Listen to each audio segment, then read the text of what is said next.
மாண்புமிகு தமிழக முதலமைச்சர் அவர்கள் உயிரிழந்த குடும்பத்தினருக்கு தனது ஆழ்ந்த இரங்கலை தெரிவித்து இச்சம்பவத்திற்கு கடும் கண்டனத்தை தெரிவித்ததுடன் இது ஒரு படுகொலை மட்டுமல்ல, கர்நாடக வனத்துறையின் விளக்கம் ஏற்றுக்கொள்ளத்தக்கதல்ல என்றும் இந்த கொடூர சம்பவம் தொடர்பாக நேர்மையான விசாரணை நடைபெற வேண்டும் என்றும்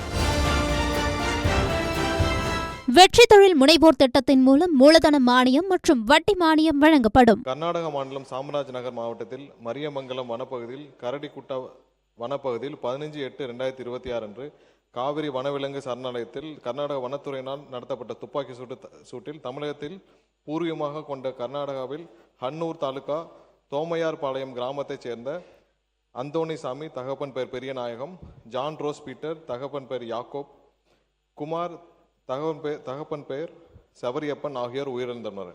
மேலும் காயப்பட்ட திரு மரியதாஸ் பெஞ்சமின் என்பவர் மட்டும் சம்பவ இடத்திலிருந்து தப்பிச் சென்று மருத்துவமனையில் அனுமதிக்கப்பட்டு சிகிச்சை பெற்று வருகிறார்.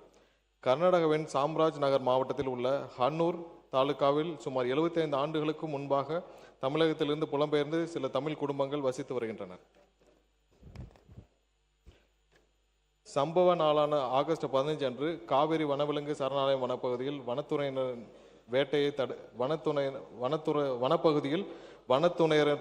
வேட்டையை தடை நடவடிக்கையின் போது 3 பேர் சுட்டுக் கொல்லப்பட்டனர். உயிரிழந்தவர்களின் குடும்பத்தினர் மற்றும் அப்பகுதியைச் சேர்ந்த 300க்கும் மேற்பட்டோர் மேற்படி துப்பாக்கி சூடு நடத்தியதற்கு கண்டனம் தெரிவித்து உடலை வாங்க மறுத்தும் சாலை மறியலில் ஈடுபட்டதை தொடர்ந்து கர்நாடக அரசு இடைக்கால நிவாரணத் தொகையாக தலா ஒரு குடும்பத்திற்கு ரூபாய் 5 லட்சம் அறிவித்தது. மேலும் மேற்படி சம்பவம் குறித்து கர்நாடக அரசு துறையினர் சாலை மறியலில் ஈடுபட்ட மக்களிடம் பேச்சுவார்த்தை நடத்தி உரிய விசாரணை நடத்தப்படும் என்று கூறியதன் அடிப்படையில் இறந்தவர்களின் உடல்கள் உடற்கூறாய்வுக்கு பின்பு 17/8/2026 அன்று அக்குடும்பத்தினரிடம் ஒப்படைக்கப்பட்டு இறுதி சடங்கும் நடைபெற்றன. வனத்துறையினர் துப்பாக்கி சூட்டு சம்பவம் குறித்து முறையான நீதி விசாரணைக்கு மாண்புமிகு கர்நாடக முதலமைச்சர் அவர்கள் உத்தரவிட்டுள்ளார். துப்பாக்கி சூடு நடந்ததற்கு சரியான நிகழ்வுகள், முதலில் சுட்டது யார் மற்றும் வன்முறையை பயன்படுத்தியது நியாயமானதா என்பது குறித்து மாஜிஸ்ட்ரேட் தலைமையிலான விசாரணை குழு ஆய்வு செய்யும் என்று கர்நாடக முதல்வர் தெரிவித்துள்ளார்.